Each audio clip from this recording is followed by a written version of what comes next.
சுவாமி, நான் தான் தின்னேன்னு வந்திருக்கேன். உனக்கு ரொம்ப இன்னைக்கு நல்லா வேட்டை. உனக்கு ரொம்ப பசிக்குதா?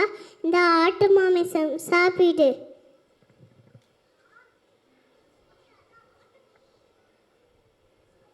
அவச்சாரம் அவச்சாரம். சுவாமி, இப்படிலாம் யாரு செய்கிறாங்க?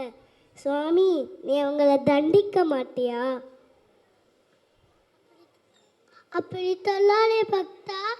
தின்னலின் திவ்ய பக்தியை உலகறிய செய்கிறேன்பா.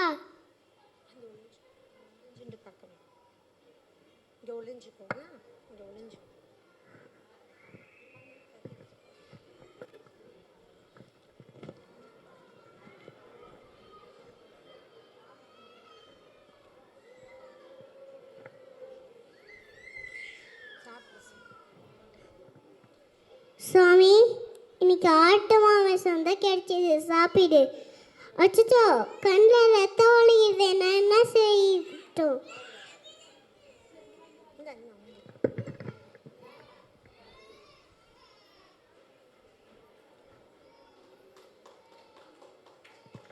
சாமி, சரியாயிடுச்சா சாமி?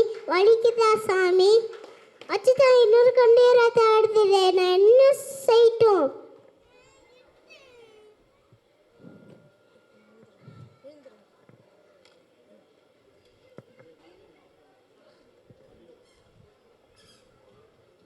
என்னை மன்னித்து விடுங்கள் சுவாமி.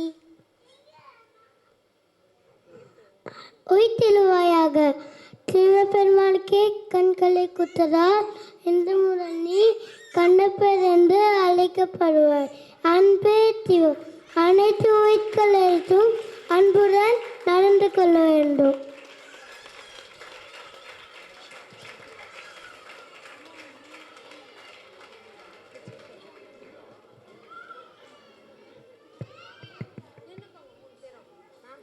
அனைவருக்கும் மாலை வணக்கம். வையத்துள் வாழ்வாங்கு வாழ்பவன் வானுயர தெய்வத்துள் வைக்கப்படும். கண்ணப்பனார் ஒரு சாதாரண வேடர் குலத்தில் பிறந்தவர். கடவுள் மீது கொண்ட அன்பினால் 63 நாயன்மார்களில் ஒருவராக இருந்தார். இக்கதையில் நான் 2 விஷயங்கள் பகிர உள்ளேன். ஒன்று அறிவியல், மற்றொன்று அன்பு. முதலில் அறிவியலை பார்ப்போம். அக்காலத்திலேயே கண் மாற்று அறுவை சிகிச்சை செய்யலாம் என்ற மருத்துவ அறிவியலை விளக்குகின்றன. நம் இலக்கியத்தில் உள்ள பல மருத்துவ குறிப்புகள் இன்றைய மருத்துவ உலகில் பயன்பாட்டில் உள்ளன. இரண்டாவதாக அன்பு. அன்பிற்கும் உண்டோ அடை கூந்தார் ஆர்வலர் புன்கண்ணீர் பூசல் தரும். அனைவரிடத்தும் அன்புடனும் பண்புடனும் நடந்து கொள்ள வேண்டும். அன்புடையார் எல்லாம் தமக்குரியர், அன்புடையர் என்றும் உரியர் பிறர்க்கு. அன்பில்லாதவர்கள் எல்லாம் பொருளும் தமக்கே உரியது என்பார். ஆனால் அன்புடையவர் மட்டுமே எல்லா பொருளும் மற்றவர்களுக்கும் கொடுக்கும் என்று கண்ணப்பனார் போல் இருப்பார்கள்.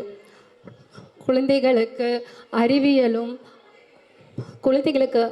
அறிவையும் அன்பையும் விதைக்கும் இடமாக கல்வி நிலையங்களும் குடும்பங்களும் விலக வேண்டும். ஒரு மிக சிறந்த சமுதாயம் உருவாக பாடுபடுவோம். நன்றி.